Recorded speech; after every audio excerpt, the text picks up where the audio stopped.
চোরা চাপা কোনোদিন খেলতে পারিনি, তার জন্য আমি আজকে ডাবলডি করে খেলছি। তারপরে আমার বন্ধু বলছে না আমি একদিনে পুরো টাইগার শ্রফের মতো পুরো সিক্স পুরো বার করে ছাড়বো 10টা দেখো আমার।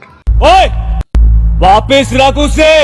এরপরে তোমরা দেখতে পাচ্ছ আমার কাকু এমন একটা কাকির স্বপ্ন দেখেছে, কি এনে কি করেছে কি জানি, স্বপ্নের মাঝে সবকিছু গিরে ফেলে দিয়েছে।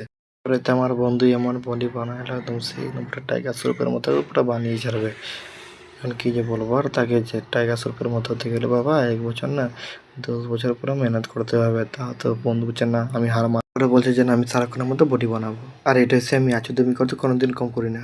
এরপরে আমার 3-4টা বন্ধুকে তোমরা দেখতে পাচ্ছ কিভাবে হাতে হাতে রেখে তার গার্লফ্রেন্ড বয়ফ্রেন্ডের মতো তারা রাস্তায় হেঁটে চলেছে। কথাটা যেভাবে বললাম আমার বন্ধু একদম পুরো আমার উপরে খেপিয়ে উঠলো একদম। বন্ধু তুমি আজকে তোমার ভালোবাসার জন্য আমাকে আজকে কষ্ট দেওয়ার কিছু না। তার গার্লফ্রেন্ড একটু চোখে কম দেখে এবং তাকে বললো একটু উপরের দিকে দেখো, তুমি কি আকাশটা দেখতে পারছো? সে বললো একদম হ্যাঁ আমি দেখতে পারছি। এর উপর কি তুমি নানি গাড় দেখে পাবে? বাল ছিঁড়া লাউডা তুই বালের বাল।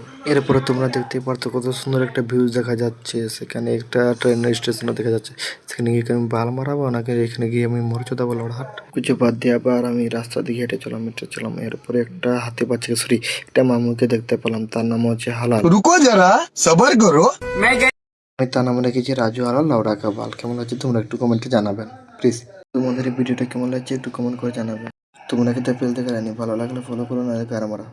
Thank you so much guys.